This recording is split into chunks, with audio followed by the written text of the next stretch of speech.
hal mar muuqaalka ila daawada bal ariya filadaas unukaale Soomaaliya bar unukaale mudug iyo galgaduud war ma ii sheegi kartaan dad saas camal loo soo dhaweynayo wallahi Soomaaliya gudaheeda xitaa kama dhicin dad saas camal loo soo dhaweynayo war madaxweyne ma la soo dhaweynayo madaxweyne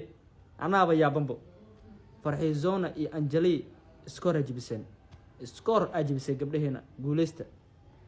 war maraba shakiyo waxaas dhaa Farxiizona raiisul wasaaraha Kenya ma laga dhigay baawurtaas iyo mootooyinkaas marka arkay war iskoorkan qof jabi karta xataa ma jirto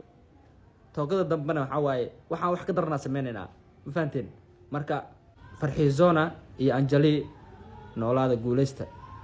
sidoo kale waxa u mahad celinaa dadka soo dhaweeyay oo soo dhaweyntaas quruxdaas badan u sameeyay wallahi idinka waxa waa gobaatihiin waa islaama kuligina mustalifo sigaara ku salaama boqortooyo insha Allah guuleysta gabdhaheena